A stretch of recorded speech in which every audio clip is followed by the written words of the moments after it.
la firmeza de la palabra de Dios. Fijaos lo que está subrayado. Por tanto, es necesario que con más diligencia atendamos a las cosas que hemos oído, no sea que nos deslicemos, porque si la palabra dicha por medio de los ángeles fue firme, y toda transgresión y desobediencia recibió justa retribución, ¿cómo escaparemos nosotros si descuidamos una salvación tan grande? La ley prometía bendiciones para los que la obedecieran, pero esa misma ley también decía que desobedecer los mandamientos de Dios traería consecuencias. Si su pueblo obedecía la ley y vivían según sus principios en la tierra que Él les entregaba, Él les prometía que tendrían prosperidad y bienestar. Pero si la desobedecían, entonces tendrían que sufrir las consecuencias. Este texto nos dice que la palabra de Dios, concretamente lo que Él nos reveló en el Antiguo Testamento, es firme. Firme significa inmutable, algo que no cambia. Y la palabra de Dios no cambia, porque Él no cambia. Y no cambia porque Él es inmutable. Esto lo dice por toda la Biblia el propio Señor, tanto en el Antiguo Testamento como en el Nuevo Testamento, porque yo, Yahvé, no cambio, nos dice de sí mismo en el Antiguo Testamento, en Malaquías 3. O lo que nos dice Santiago en el Nuevo Testamento, que en Dios no hay mudanza ni sombra de variación. La firmeza de la palabra de Dios, que surge de su inmutabilidad, es la garantía de que tenemos unas promesas que las va a cumplir sí o sí. En medio de este mundo en el que aparecen cada 2 por 3 filosofías nuevas e ideologías que cambian a medida que el hombre necesita que vayan cambiando para que de esa manera no tenga que responder a su incapacidad, porque claro, no son verdad y por lo tanto no funcionan y hay que buscar otra nueva ideología o otra nueva filosofía, vemos que Dios permanece firme y por lo tanto fiel a sus promesas. Pero atención, porque esta firmeza no solo significa que sus promesas, en especial la promesa de su salvación, algo que nos gusta mucho porque nos da seguridad, se va a aplicar solo ahí. También se aplica igualmente a sus mandamientos, que son igualmente firmes. Y lo que esto significa, evidentemente, es que cualquier transgresión y desobediencia a su palabra traerá, como consecuencia, una justa retribución, que es lo que nos dice el autor de Hebreos. Y la justa retribución a esa transgresión y desobediencia, la última, todos sabemos cuál es.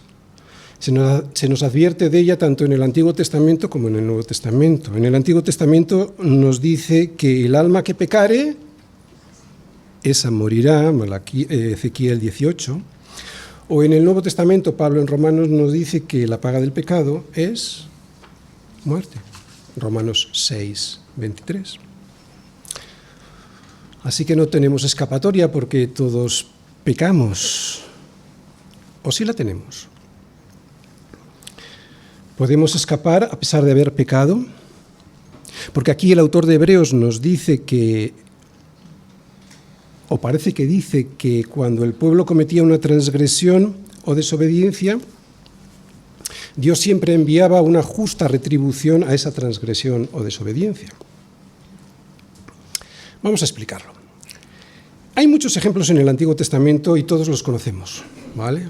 Porque hemos leído y vemos cómo Dios aplica su justa retribución. Pero también en el Nuevo Testamento, en los que vemos que Dios cumplía exactamente lo que prometía si alguien desobedecía sus leyes y sus normas.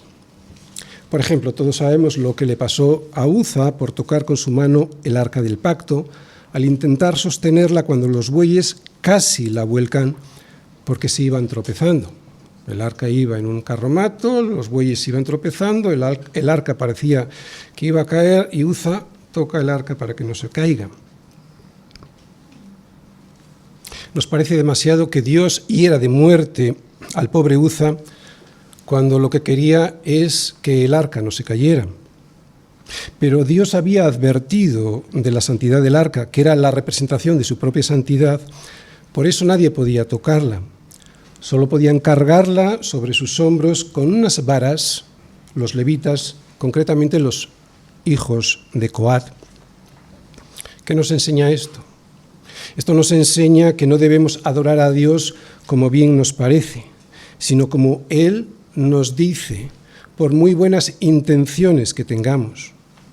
Por lo tanto, es una historia para pensar en la santidad de Dios, y Dios usa este juicio ejemplar, pero justo, porque no se enoja Dios con nosotros sin antes darnos instrucciones.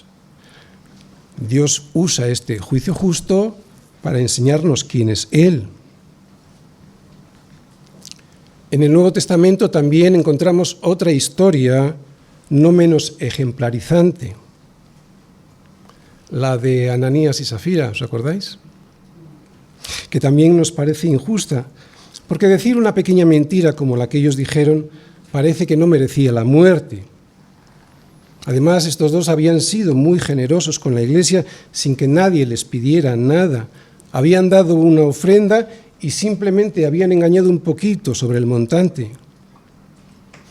Pero es que Dios para Él no existen las mentiras pequeñas. Él es así de justo, y aunque nos parezca una barbaridad, esto nos garantiza que a nosotros cumplirá sus promesas, especialmente la promesa de la salvación, con la misma exactitud. Sin embargo, Dios no siempre retribuía a su pueblo con lo que la ley decía, ¿no?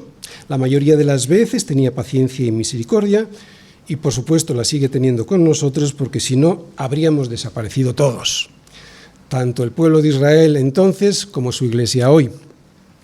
Pero es cierto que en el Antiguo Testamento hay muchos ejemplos en los que el autor se basa para advertirles de que la palabra dicha por medio de los ángeles a Moisés fue firme y que toda transgresión y desobediencia recibió justa retribución.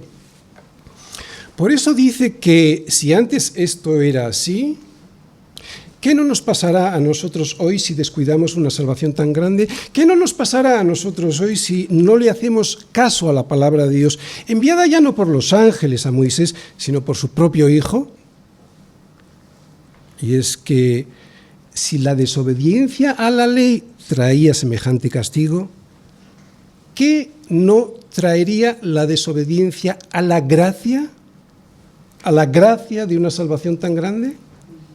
¿Entendéis la gravedad de lo que el autor de Hebreos pretende transmitirnos?